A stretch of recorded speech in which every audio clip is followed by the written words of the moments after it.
இப்போ சென்னையில ரெண்டே பேருக்கு நடுவுல தான் போட்டி. ஒன்னு இஎம்ஐ, இன்னொன்னு ரெண்ட். போரூர், காட்டுப்பாக்கம். ரெண்டட் ஹவுஸ்னா உங்க ரெண்ட், அவங்க அசர்ட். ஓன் ஹவுஸ்னா உங்க இஎம்ஐ, உங்க assert. For bookings call 8682089820. Stepstone Viram Phase 2. காட்டுப்பாக்கம்ல premium 2 and 3 BHK apartments. Just 79 lakhs all inclusive. விஜய்க்கு அவர்கள் போட்டியா வர வாய்ப்பு இருக்கா? அண்ணாமலை, தனுஷ் இதெல்லாம் சேர்ந்து உதயநிதி எல்லாம் சேர்ந்து கூட முயற்சி பண்ணலாம். அது எப்படி முடியும்? தமிழ்நாடு அரசியல் களம் அது தேர்தலுக்கு முன்பு எப்படி இருந்துச்சு? அது ஊழல் நிறைந்த ஒரு அரசாங்கத்தால் மக்கள் வெறுத்து போய் உச்சத்தில் இருந்த ஒரு மனநிலை, மக்களுடைய மனநிலை. தாவேகாவுக்கு பக்கம் பார்த்தீங்கன்னா ஒரு 20 ஆண்டுகளாக ரொம்ப மெட்டிகுலஸாக பொறுப்பாக நடத்தப்பட்ட ஒரு திட்டமிடல், ஒரு பிளானிங், 20 இயர்ஸான பிளானிங். ஒரு கரிஸ்மேட்டிக் லீடர் இல்லை, தலைவர் அந்த நேரத்தில் சரியாக வர்றாரு. ஊழல் மழுங்கி போன ஒரு ஆட்சி, அதை ரீப்ளேஸ் பண்ணுறாங்க வித் தாவேகாவோட இளைஞர்களோட. இப்போ ஒரு நேர்மையான ஆட்சியை கொடுக்கும்போது மக்கள் ஆட்டோமேட்டிக்காக தாவேகாவுக்கு லாயலிஸ்டாக மாறுவாங்க. இது ஒரு ஃபேமிலி சார்ந்த கட்சியே கிடையாது. இப்போ யார் இங்கே வலுவானவர்களோ அவர்கள் மேலே வருவதற்கான எல்லா வாய்ப்புகளும். திமுகவும் அதிமுகவும் தன்னைத்தானே தானே அழிச்சிட்டாங்க. செந்தில் பாலாஜி, அதுக்கப்புறம் சேகர் பாபு, இவங்கெல்லாம் தெரிச்சு ஓடுவாங்க. டேபிள் பண்ண போறாராமே, ஊழல் பட்டியெல்லாம் டேபிள். ஆமா, எவ்வளவு காசு எங்கெங்க அடிச்சிருக்காங்க எல்லாத்தையும் சொல்லணும், மக்கள்கிட்ட சொல்லணும்ல. உதயநிதி அவர்கள் ஆலோசனை கூட்டம் நடத்துறாரு, எம்எல்ஏ ஆலோசனை கூட்டம். அங்க தாவேகா அரசுக்கு தேவையான பதிலடிகளை நம்ம எப்படி கொடுக்கணுன்ற மாதிரி இவரு இன்ஸ்ட்ரக்ஷன் கொடுத்துட்டு இருக்காரு. அவருக்கு உண்மையை சொல்லுங்க, ஸ்டாலினின் மகன் என்ற தகுதியை தாண்டி வேறு என்ன இருக்கு? எதுவும் இல்லை. அப்புறம் சிடிஆர் நிர்மல்குமார் எனும் கேடி கிரிமினல் அப்படின்ற ஒரு விஷயத்தை போட்டு கீழே அவர் சொன்ன வார்த்தை தான் கவனிக்கணும். உன் நாவை அடக்காவிட்டால் நாட்டில் எங்கும் நீ நடமாட முடியாது. ரவுடி பசங்கள்லாம் கட்சி நடத்தான் நடக்கும். அடுத்த சிஎம், என் பையன் அடுத்த சிஎம், இதுதான் அவங்களுடைய நினைப்பு. நம்மளை விட்டால் தமிழ்நாட்டில் ஆளே கிடையாது. ஒன்று அதிமுக 5 வருஷம் ஆளணும், மறுபடியும் நம்ம வந்துடுவோம். இப்படி மாற்றி நம்ம தான் அப்படின்னு ஒரு மிகப்பெரிய பலத்தோடு இருந்த கட்சியை ஒரே தேர்தல் அடித்து சுக்குநூறாக்கி எதிர்காலமே இல்லாமல் பண்ணிட்டாங்கன்னா அவன் மனநிலை உள்ளாட்சியில் வாஷ் அவுட் ஆச்சு. There is no future of DMK in Tamil Nadu. அவ்வளோதான் முடிஞ்சது. தள்ளுபடி அத்தனை பேரும் அல்லம்படி. 6 முதல் 60% வரை ஆடி தள்ளுபடியுடன் super Saravana stores, Chennai, Madurai, Kovai.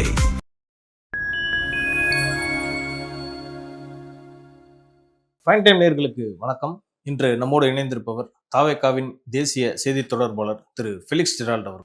Sir வணக்கம். சார் வணக்கம் சார், எப்படி சார் இருக்கீங்க? நல்லா இருக்கேன். தனுஷ் அவர்கள் இப்போ புதுசாக கூட்டம்லாம் கூட்டியிருக்கா, பிறந்த நாள் நம்ம சார்பாக வாழ்த்துக்களையும் தெரிவிச்சுக்கலாம். அவர் என்ன ஐடியாவில் இருக்காரு? விஜய்க்கு அவர்கள் போட்டியாக வர வாய்ப்பு இருக்கா? எப்படிங்க? அவங்க முயற்சி பண்ணலாம். அண்ணாமலை, தனுஷ் இதெல்லாம் சேர்ந்து உதயநிதி எல்லாம் சேர்ந்து கூட முயற்சி பண்ணலாம். அது எப்படி முடியும்? ஏன்னா அவருக்கு கூட்டம் பார்த்தீங்கன்னா கிட்டத்தட்ட இது நீங்கள் எப்படி ரொம்ப டீட்டெயிலாக பார்க்கணும்னா, தமிழ்நாடு அரசியல் களம் அது தேர்தலுக்கு முன்பு எப்படி இருந்துச்சு? அது ஊழல் நிறைந்த ஒரு அரசாங்கத்தால் மக்கள் வெறுத்து போய் உச்சத்தில் இருந்த ஒரு மனநிலை, மக்களுடைய மனநிலை. இது தலைமை பண்பு அப்படி பார்த்தீங்கன்னா ஒரு கரிஸ்மேட்டிக் லீடரே இல்லாத ஒரு வேக்யூம் சிச்சுவேஷன். அப்போ இந்த பக்கம் தாவேகாவுக்கு பக்கம் பார்த்தீங்கன்னா ஒரு 20 ஆண்டுகளாக ரொம்ப மெட்டிகுலஸாக பொறுப்பாக நடத்தப்பட்ட ஒரு திட்டமிடல், ஒரு பிளானிங், 20 இயர்ஸான பிளானிங். ஒரு நாள் 2 நாள் இல்லை, ஒரு வருஷம் 2 வருஷம் இல்லை, 20 வருஷமா ஒவ்வொரு படத்தையும் ஒவ்வொரு கதையும் கதாபாத்திரத்தையும் தேர்வு செய்யறதுலேருந்து ரொம்ப ஒரு மெட்டிகுலஸாக இந்த அரசியலை நோக்கிய பயணம். அதுக்கப்புறம் இது இந்த 4ஐயும் பாருங்க. ஒரு கரிஸ்மேட்டிக் லீடர் இல்லை, தலைவர் அந்த நேரத்தில் சரியாக வர்றாரு. ஊழல் மழுங்கி போன ஒரு ஆட்சி, அதை ரீப்ளேஸ் பண்ணுறாங்க வித் தாவேகாவோட இளைஞர்களோட.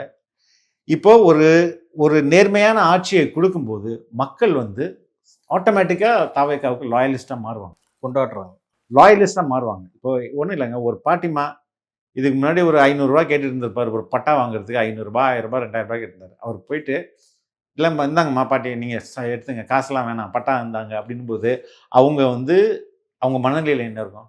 ஆட்சியை பற்றி அவங்களுடைய அபிப்பிராயம் என்னவா மாறும்? அவங்க அன்னையிலேருந்து அவங்க லாயல் ஓட்டராக மாறுறாங்க, கண்டிப்பாக மாறுறாங்க. அது மாதிரி ஒவ்வொரு மனிதர்களும் இங்கே மாறும்போது என்ன ஆகும்? ஆட்டோமேட்டிக்காக சப்போர்ட் அப்போ 20 ஆண்டுகளுக்கு இந்த கட்சி ஒன்றும் பண்ண முடியாதுல்ல. 2வது 3வது இது ஒரு ஃபேமிலி சார்ந்த கட்சியே கிடையாது. அப்ப யாரு இங்க வலுவானவர்களோ அவர்கள் வந்து மேல வருவதற்கான எல்லா வாய்ப்புகளும் இருக்கு. திமுகவும் அதிமுகவும் தன்னைத்தானே தானே அழிச்சிட்டாங்க. டைனாஸ்டின்ற பேச்சுக்கே இடம் இல்லையா தாவேக்கால? வாய்ப்பே கிடையாது. ஓகே, அந்த பவர் சென்டருக்கும் வாய்ப்பே கிடையாது. No. ஆனா அதிகாரிகள் அந்த நியமனத்துல சில பவர் சென்டர்ஸ் வேலை செய்யறதா இன்னமும் சில தகவல் அவங்க வருது. சொல்லிட்டு இருக்கலாம், பட் உண்மை அது கிடையாது. ஓகே, அப்ப விஜய் அவர்கள் தான் full and full power centre sir. One and only. இப்ப ரீசெண்டா கூட இப்ப முதல்வரோட அலுவலகத்தை நாமக்கல் கவிஞர் மாளிகை 10th ஃப்ளோர்ல மாத்திருக்காங்க. எதனால சார் இதை ஏங்க மாத்தாங்க? இந்த இதுக்கே வந்து 70 வருஷம் ஆகுதுங்க. ஆமா, எதனால சார்? என்ன காரணம்? ஃபர்ஸ்ட் ஆஃப் ஆல் உண்மையே சொல்ல போனா நம்மளோட செக்ரட்டேரியட் பில்டிங் யாருது? அது பிரிட்டிஷ் பீரியட்ல அவங்க கட்டினது. இப்ப யாருக்கு சொந்தமா இருக்கு? இது டிஃபென்ஸுக்கு. தொல்லியல் துறைக்கு அந்த அமைப்பு வெள்ளையை கூட நீங்க இஷ்டத்துக்கு வெள்ளடிக்க முடியாது. இஷ்டத்துக்கு பண்ண முடியாது. நீங்க பண்ண தொல்லியல் துறையிட்ட பெர்மிஷன் கேட்கணும் ஒவ்வொன்றுக்கும். பிளஸ் டிஃபென்ஸுக்கு சொந்தமானது, நம்ம அது வாடகைக்கு தான் கொடுத்துருக்கோம். அப்போ ரெண்டாவது, இன்னைக்கு உங்களுடைய மொத்த ஆஃபீஸும் எங்க இயங்குது? நாமக்கல் கவிஞர் மாளிகையில இயங்குது. 10 மாடி கட்டடம், பெரிய ஆஃபீஸ். அதுதான் தலைமைச் செயலகத்துல எல்லா அலுவலர்களும் அங்கதான் இருக்கிறாங்க. அங்க முதலமைச்சர் இருக்கணுமா? முதலமைச்சர் தனியா இருக்கணுமா? அங்கதானே இருக்கணும். அப்ப அதுதானே நடக்குது. இங்க ஒரு பாலமே போட்டிருப்பாங்க. நீங்க உள்ள பாத்தீங்கன்னா கோட்டைக்கும் அந்த பில்டிங்கும் ஒரு பாலம் இருக்கும். அதிகாரிகள்லாம் அது வழியா தான் நடந்து வந்துட்டு இருப்பாங்க. ஒன்றும் இல்லைங்க, ஒரு செக்ரட்டரியை வந்து கூப்பிடுறாரு அப்படின்னா அவங்க மட்டும் வரமாட்டாங்க. அவர் பின்னால் ஒரு 10 பேர் வருவாங்க. ஏன்னா சிஎம் எந்த நேரத்தில் என்ன கேள்வி கேட்டாலும் எல்லாமே இவருக்கு தெரிஞ்சிருக்காது. உடனே அவங்க ஸ்டாப் போய் அவங்க ஹெல்ப் பண்றதுக்கு. இப்போ ஒவ்வொரு முறையும் ஒவ்வொரு அதிகாரியும் அந்த பாலத்தை கடந்து இங்கே வர்றது சரியா? இல்லை இங்கேருந்து முதல்வர் போய் அங்கே உட்காந்துருக்கு சரியா? அதுதான் சரி. இதை கூட இங்கே இவ்வளவு நாள் யோசிக்கலையேன்ற. அதான் சார் சொல்றேன். இன்னொரு விஷயம் சார், இந்த அதிகாரிகளோட இந்த ஆட்சியில வந்து இப்ப ரீசெண்டா கூட ஒரு வீடியோ கூட பார்த்துருப்பீங்கன்னு நினைக்கிறேன். ஒரு அமௌண்ட் ஜிபேல டிரான்ஸ்ஃபர் பண்ணிக்க முடியலன்றாங்க. அது குமுறலா இல்ல நல்ல விஷயமா? எப்படி சார் எடுத்து? அவர் வந்து லஞ்சம் வாங்குறது என்னுடைய என்ன சொல்றது, என்னுடைய உரிமைன்றது. உரிமை அப்படிதான் சொல்றாரு அவரு. சார் இது எவ்வளவு பெரிய ஒரு டிரான்ஸ்ஃபர்மேஷனா பாக்குறேன் சார். ஒரு லஞ்சம் வாங்க முடியும் புலம்புறது எந்த ஆட்சியில நான் கேள்விப்பட்டதே கிடையாது இல்லையே. அப்ப இந்த ஆட்சியில முழுமையா லஞ்சத்தை ஒழிக்க முடியும்ன்ற நம்பிக்கை இருக்கு. ஏங்க ஆல்மோஸ்ட் டன்னுங்கல்ல சார் வித்தின் 70 daysலயே. ஏன் முடியாதுன்றீங்க? அப்ப அவர் வந்து புலம்புறத நீங்க பாத்தீங்களா? ஆனா அவர் புலம்புறது அதுதாங்க ரியாலிட்டி. இன்னொரு விஷயம் சார், லஞ்சமே வாங்காம பல பேர் வேலை செய்ய மாட்டாங்கன்னு இருக்கு. பல பேர் இதெல்லாம் மக்களுக்கு தேவையான பணிகளை செய்ய முடியலையா? இது ஒரு விஷயம் எல்லாம் ஒண்ணும் கிடையாது. அப்படி இருந்தாங்கன்னா வேலை போயிடும். இங்க படித்து விட்டு பல லட்சம் இளைஞர்கள் வேலை இல்லாம காத்துட்டு இருக்காங்க. அவர்களுக்கு வாய்ப்பு கொடுத்துவோம். எவன் வந்து லஞ்சம் வாங்குவேன் தூக்க வேண்டியதான், வேலையை விட்டு வேண்டியதுதான். ஓகே சார், இப்போ பட்ஜெட் செஷன் வரப்போகுது, ஆகஸ்ட் 5ஆம் தேதி வரப்போகுது இல்லை சார்? என்னென்ன அம்சங்கள் இடம்பெற வாய்ப்பு இருக்கு? செம்மையான ட்விஸ்ட். அதுல சரவெடி இருக்குது. இவர் நம்ம மரியல் செந்தில் பாலாஜி, அதுக்கப்புறம் சேகர் பாபு, இவங்கெல்லாம் வந்து தெரிச்சு ஓடுவாங்க. என்ன சார் ஏதோ படத்துல வில்லன்கள்லாம் தெரிச்சு ஓடுற மாதிரி? ஆமா உண்மையில அது தனி ரிப்போர்ட்டே வருது. அதான் அவரு சொல்லி இந்த டேபிள் பண்ண போறாராமே, ஊழல் பட்டி எல்லாம் டேபிள். ஆமா, எவ்வளவு காசு எங்க அடிச்சிருக்காங்க எல்லாத்தையும் சொல்லணும், மக்கள்கிட்ட சொல்லணும்ல. ஒரு வாட்டி பார்ட்டி பண்ணுன்னு சொன்னதுக்கே வெளியே போயிட்டாங்க. இது என்ன இல்லைங்க, மொத்தமா they will be washed out. அதாவது தரையை நல்லா கிளீன் பண்ணி அந்த தீய சக்தி இருந்த கரையெல்லாம் ஃபுல்லா தடையுமே இருக்காது. என்ன சார் அதே மாதிரி ஆக்ஷன் பண்றீங்க? சோ அப்படிப்பட்ட ஒரு அதிரடியான சம்பவங்கள் 5ஆம் தேதி வெயிட் பண்ணிட்டு இருக்கு. அதுக்கு ஏத்த மாதிரிதான் உதயநிதி அவர்கள் அந்த ஆலோசனை கூட்டம் நடத்துறாரு, எம்எல்ஏ ஆலோசனை கூட்டம். அங்க வந்து தாவேகா அரசுக்கு தேவையான பதிலடிகளை நம்ம எப்படி கொடுக்கணும்ன்ற மாதிரி இவரு இன்ஸ்ட்ரக்ஷன் கொடுத்துட்டு இருக்காரு. இவரா? என்ன சார் இவரான்னு கேக்குறீங்க? எதிர்கட்சி தலைவர். ஏங்க அவருக்கு இந்த 2-3 வார்த்தையை தூக்கிட்டீங்கன்னா அவரால் பேசவே முடியாதுங்க. நான் ஒரு வார்த்தை நான் சொல்றேன், சோஃபா மாடல். இன்னொன்னு நீங்க சொல்லுங்க. அதுக்கு அந்த அடிமை அதிமுக அது மாதிரி ஒரு 4-5 வார்த்தைகள் தான் வச்சிருக்காரு. Right sir. எப்படி சார் இது அன்ஃபிட்ன்றீங்களா சார்? இவரை இல்லைங்க, அவருக்கு கேப்பபிலிட்டியே இல்லையே. அவருக்கு உண்மையே சொல்லுங்க, ஸ்டாலினின் மகன் என்ற தகுதியை தாண்டி வேற என்ன இருக்குது? எதுவும் இல்லை. அப்புறம் இளைஞரணி செயலாளர்ன்ற போஸ்ட், அது கூட அதனால தானாங்க. ஆமா. சோ அதனால வேற எந்த ஒரு இதுவும் கிடையாது. எந்த டேலண்ட்டும் இல்லாதவங்க சார். ஆக்சுவலா அந்த இளைஞரணி செயலாளர் அந்த அணியில இருக்கிற ஒரு ஜோயல்ன்ற கேள்விப்பட்டிருப்பீங்க. டிஎம்கேல ஒரு பதிவு ஒன்று போட்டிருக்காரு. சிடிஆர் நிர்மல்குமார் எனும் கேடி கிரிமினல் அப்படின்ற ஒரு விஷயத்த போட்டு கீழே அவர் சொன்ன வார்த்தை தான் கவனிக்கணும். உன் நாவை அடக்காவிட்டால் நாட்டில் எங்கும் நீ நடமாட முடியாதான். இந்த மாதிரி ஏன் அந்த மிரட்டுற தோணியிலே பேசிக்கிட்டு இருக்காங்க டிஎம்கே காரங்க? ரவுடி பசங்கள்லாம் கட்சி நடத்த நடக்கும். சரி, நீங்க உண்மையிலே நினைச்சு பாருங்க, ஒரு 75 ஆண்டு பழமையான ஒரு கட்சி, தாத்தா சிஎம், அப்பா சிஎம், நான் அடுத்த சிஎம், என் பையன் அடுத்த சிஎம், இதுதான் அவங்களுடைய நினைப்பு. நம்மளை விட்டால் தமிழ்நாட்டில் ஆளே கிடையாது. ஒன்று அதிமுக 5 வருஷம் ஆளணும், மறுபடியும் நம்ம வந்துடுவோம். இப்படி மாற்றி மாற்றி நம்ம தான் அப்படின்னு ஒரு மிகப்பெரிய பலத்தோடு இருந்த கட்சியை ஒரே தேர்தல் அடித்து சுக்குநூறாக்கி எதிர்காலமே இல்லாமல் பண்ணிட்டாங்கன்னா அவங்க மனநிலை எப்படி இருக்கும்? எப்படிங்க அதை எதிர்கொள்ள முடியும்? ஏற்றுக்க முடியாதுதான். இன்னைக்கு திமுக யார் இருக்கா? தொண்டர்கள் இருக்காங்க. அவங்களுக்கு உண்மையிலே திமுகவுடைய ஓட்டு பலம் என்பது 20% 22% தான். இந்த எலெக்ஷன் 24 இல்ல, இந்த எலெக்ஷன் கூட்டணியில சேர்த்து கூட்டணி சேர்த்து. ஓகே, கூட்டணியில இப்ப யார் இருக்காங்க? இல்ல கிடையாது. அவங்களும் எடுத்துட்டா காலி, சுத்தமா இல்ல. அதான் இப்ப யார் இருக்காங்கன்னு எல்லாமே இங்க இருக்காங்க. எல்லாமே இங்க தானே இருக்காங்க. அப்ப 22% வச்சுங்களேன். அது இப்போ இன்னும் குறைஞ்சு போயிருக்கோம். 18% இருக்கும். 18% வாக்குகளை வைத்துக்கொண்டு நீங்க எப்படி வெற்றி பெற முடியும்? அதான் இப்ப அதிமுக சப்போர்ட் பண்றாங்க. ரைட், அதிமுக சப்போர்ட் பண்ணாலுமே எங்க ஒற்றை கட்சியா 35% தாவேகா நினைச்சே பார்க்கல, நினைச்சே பார்க்கல. அப்போ நீங்க நினைச்சு பாருங்க. அப்படி அவன் மைண்ட் எப்படி இருக்கும்? ஒதிச்சு போயிட்டு அதோட வெளிப்பாடு தான் இது மாதிரியான உள்ளாட்சியில வாஷ் அவுட்டா sir. there is no future of DMK in Tamil Nadu. அவ்வளவுதான், முடிஞ்சது. இப்ப இன்னும் இந்த பை எலெக்ஷனை பத்தி பேசிட்டு இருக்காங்க. பை எலெக்ஷன்ல அவங்க பேசிட்டே தாங்க இருப்பாங்க. அவங்க பேசிட்டே நான் எத்தனை பை எலெக்ஷன் தான் டிவிக்கு தானே சார். நீங்க பை எலெக்ஷன் வந்ததுன்னு வைங்களேன், இப்ப நீங்க மறுபடியும் ஆட்சி மொத்தமா கழிச்சிட்டு மறுபடியும் ஃபர்ஸ்ட்ல இருந்து ஆட்டத்தை ஆரம்பிச்சோம்னா கூட அப்டேட்ஸ் தெரிச்சுட்டு வரும். 234 ஜெயிக்கும். ஆக்சுவலா இதெல்லாம் நீங்க எலெக்ஷனுக்கு முன்னாடி நீங்களும் பேசுறப்போ நீங்க எவ்வளவு கான்பிடென்டா சொன்னீங்கிறது எனக்கு இப்பதான் சார் ஞாபகம் வருது. எனக்கு உண்மையிலே ரொம்ப பெரிய விஷயம் சார். அதே மாதிரி தூத்துக்குடியில இப்ப ரீசெண்டா ஒரு பொதுக்கூட்டம் நடந்துச்சு. அப்ப RS பாரதி இருக்காருல்ல, அவர் சொல்றாரு, திமுகவுக்கு துரோகம் பண்ணவன் பல பேர்லாம் தாவேகா பக்கம் போறான், அவன் கை கால்லாம் நாசமா போறான், சாப விடுறாரு sir.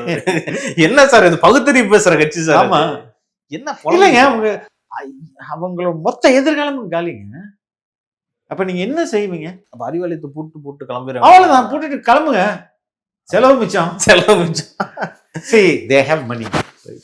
They will try with their money. ஆனா அது வேலைக்காது. Right sir. சரி, ஓகே சார். இப்போ தமிழ்நாட்டை வெற்றி பாதையில கொண்டு போறது, ஏன்னா பல வாக்குறுதிகள் கொடுத்துருந்தாங்களே தாவேகா, இதெல்லாம் எப்படி சார் செயல்படுத்த போறோம்? ஒரு சேலஞ்சிங்கான சிச்சுவேஷன்ல இருக்கு. Not all. சரி, நம்மளுடைய மிகப்பெரிய ஃபினான்ஷியல் லாஸே நம்ம லீக்கேஜ் தான். அமைச்சர்கள், அதிகாரிகள் லட்சக்கணக்கான கோடிக்கணக்கான காசு அடிக்கிறதுக்குல அதுதான் நம்ம ஸ்டேட்டைய வறுமைக்காக மாற்றுது. அது இல்லைன்னு வைங்களேன், அது இன்னைக்கு 100 நாட்களா இல்லை, எல்லாமே கஜானாக்கு வருது. எல்லாமே பல ஊழல் டெண்டர்கள் ஸ்டாப் பண்ணப்பட்டிருக்கு. எல்லாமே முறையாக நடக்கும்போது அரசுக்கு வருமானம் பெருகுங்க. இது ஒரு பல மடங்கு பெருகும். இன்னொரு சைடு இந்த அன்எம்ப்ளாய்மெண்டான அந்த விஷயம் இன்னமும் சரி செய்யாம இருக்கு. அதுக்கு தாவேகா கவர்மெண்ட் என்ன பண்ண? ரொம்ப தெளிவா சொன்னாங்க.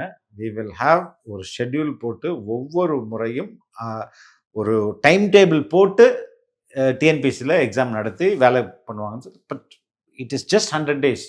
அது கொஞ்சம் ஒரு இந்த பட்ஜெட் முடியணும். இந்த பட்ஜெட் கூட்டத்தொடர் முடிஞ்சப்போ தான் எவ்வளோ எங்கெங்கே வேகன்சி எவ்வளோன்றதான் கண்டுபிடிச்சா அதுக்கேற்ற மாதிரி பண்ணுவாங்க. ஆக்சுவலாக அந்த டிஎன்பிசின்னு சொல்லும் போது தான் நம்ம ஏற்கனவே பேசினது ஞாபகம் வருது. அந்த பணிகள் கொடுத்தாங்களே சார், அரசு பணி, அதெல்லாம் டிஎன்பிசி மூலமாகவே கொடுத்துக்கலாம் அப்படின்ற மாதிரியும் ஒரு அப்சர்வேஷன் கோர்ட்டு சொல்லியிருக்காங்க.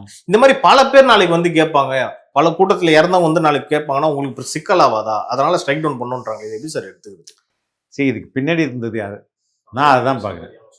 அப்போ இழப்பீடு, அந்த உயிரிழந்தவர்களுக்கு எந்த காசு வேலையும் போயிடக்கூடாதுன்னு திமுக தான் பிளான் பண்ணிட்டு இருக்குது.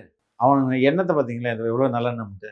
அதான் அவங்க யாருமே வாழ்க்கையில மேலே வந்துடக்கூடாது, வந்துடவே கூடாது. அவங்க மட்டும்தான் வரணும், அவங்க குடும்பம் மட்டும்தான் மேலே வரணும். இதை இன்னைக்கு பாருங்க, எதிர்கட்சி தலைவராக யார் இருக்கா? ஏன் வேற அங்கே யாருமே இல்லையா? கே.என். நேரு இருக்கிறாரு, ஏவா வேலு இருக்கிறாரு, சேகர் பாபு இருக்கிறாரு, செந்தில் பாலாஜி இருக்கிறாங்க, பல ஜாம்பவான்கள் இருக்காங்க. இப்போ அதை ஏன் உதயநிதி கொடுக்குறாங்க? First family. அப்போ நீங்க இன்னும் திருந்தலன்னு தானே அர்த்தம். திருந்து வாங்கலாம், அந்த கேள்வி வரும். திருந்த மாட்டாங்க, திருந்த வேணாம். அப்பதான் உங்களுக்கு நீங்க இப்படியே இருங்க. ஆமா, இப்படியே இருங்க சார். அதே மாதிரி முன்னாள் அமைச்சர் கீதா ஜீவன் ஒரு கேள்வி எழுப்பியிருந்தாங்க. இந்த 3 மாசத்துலேயே தாவேகா அரசு 20,000 கோடிக்கு மேல கடன் வாங்கிட்டாங்க, இப்படியே போச்சுன்னா தமிழ்நாடு என்ன ஆகும் அப்படின்ற ஒரு கேள்வி எழுப்பியிருக்காங்க சார். வெள்ளை அறிக்கையில ரொம்ப தெளிவா சொல்லியிருப்பாங்க. கடன் என்பது உரிமைக்கு நிகரானது, லெஜிட்டிமேட் அப்படின்றாங்க. அந்த வார்த்தையை பயன்படுத்த தாவேகாவுடைய வெள்ளை அறிக்கையில். அப்போ கடன் வாங்குவது தவறு கிடையாது. நான் கடன் வாங்கினது தப்புன்னு எங்கேயுமே சொல்லலை. ஆனால் அந்த கடனை நீங்கள் எதற்கு வாங்குறீங்க, எதற்கு பயன்படுத்துறீங்க, அதுதான் ரொம்ப முக்கியம். நான் கடன் வாங்கி பஸ் ஸ்டாண்டு கட்டுறேன்னு கடன் வாங்கிட்டு நீங்கள் அதில் கொள்ளையடிச்சிக்கிட்டு மக்களுக்கு இந்த உரிமை தொகை 1000 ரூபாய் கொடுத்தீங்கன்னா அது எப்படி சாத்தியம்? அது எப்படி சரி? அப்போ கடன் இப்போ நீங்கள் கடன் பஸ் ஸ்டாண்டு கட்டுறதா கடன் வாங்குனீங்கன்னா 100 ரூபாய் வாங்குனீங்கன்னா அதில் 50 ரூபாய் நீங்கள் மற்ற செலவு பண்ணிவிட்டு 10 ரூபாய் திருடிட்டா மீதி 40 காசு இருக்குது, 40 ரூபாய் இருக்குது. அந்த 40 ரூபாயில் நீங்கள் பஸ் ஸ்டாண்ட் கட்ட முடியாது. மறுபடியும் நீங்கள் வந்து என்ன பண்ணுறீங்க, ஒரு 50 ரூபா கடன் வாங்குறீங்க, இல்லை 100 ரூபா கடன் வாங்குறீங்க, அதுலேயும் திருடிடுறீங்க. அப்போ கடன் அந்த சுழற்சிக்குள்ளே போயிடுறீங்க. நீங்கள் கடன் வாங்கி திருடுறது. கடன் வாங்கி திருடுறது. அப்போ நீ கடன் வாங்கினதுக்கு செலவு பண்ணியிருந்தா இந்த பிரச்சனை கிடையாது. இப்போ தாவேகா இதை செய்யும். எதற்கு கடன் வாங்குறாங்களோ அதற்கு மட்டும் அந்த செலவு அந்த பணம் போய் சேரும். மற்ற டைவர்ஷனே கிடையாது. இவங்க எல்லாத்தையும் டைவர்ட் பண்ணி விட்டுக்கிறது. அதுதான் இதுக்கும் அதுக்கும் மாற்றம், வித்தியாசம். அவங்க டிஎம்கே கவர்மெண்ட்டோ டிவிகே கவர்மெண்ட் உண்டான வித்தியாசம். ஓகே சார், நிறைவே ஒரு கேள்வி சார். தாவேகா கவர்மெண்ட் வந்தப்போ இந்த ஊழல், அந்த திமுக அமைச்சர்கள் மீதான ஊழல் வழக்குகள் வந்து ஸ்பீடாக கையாண்டாங்க. இப்போ வந்து ஒரு சின்ன ஒரு மெத்தன போக்கா செயல்படுறாங்கன்ற மாதிரி பாமக தலைவர் அன்புமணி ராமதாஸ் ஒரு குற்றச்சாட்டு வச்சு. எந்த மெத்தன போக்கும் இல்லை. ஓகேங்களா? அந்தந்த துறை சார்ந்த நடவடிக்கைகள் இப்போ உறுதியாக எடுத்துக்கிட்டு இருக்காங்க. இப்போ செந்தில் பாலாஜி நான் சொன்னேன், இந்த வெயிட் பண்ணுங்க, இதை ஏற்கனவே சேகர் பாபுக்கு ஸ்கெட்ச் இந்த பட்ஜெட் கூட்டத்தொடர் வரையும் வெயிட் பண்ணுங்க. ஓகே, அதுக்கப்புறம் தெரியும் அதிரடி சம்பவங்கள். ஆமாம், நிறைய இருக்கும். அடிக்கடி அறிவாலயம் பக்கம் போக வாய்ப்பு இருக்குன்றீங்களா? ஆமாம், நான் சொன்னேன். தலைவர் என்ன சொன்னார், முதல்வர் என்ன சொன்னார், மக்கள் காசை திருடினவன விடமாட்டேன்னு சொன்னார்ல. அவங்களும் தொட மாட்டோம், யாரும் தொட்டவனையும் விட மாட்டோம், அவ்வளோதான். ஓகே, இது உங்க தாரக மந்திரமாவே வச்சிருக்கீங்க. உறுதியா. சிறப்பு சார். நேரத்துக்கும் கருத்துக்கும் நன்றி சார். தேங்க்யூ.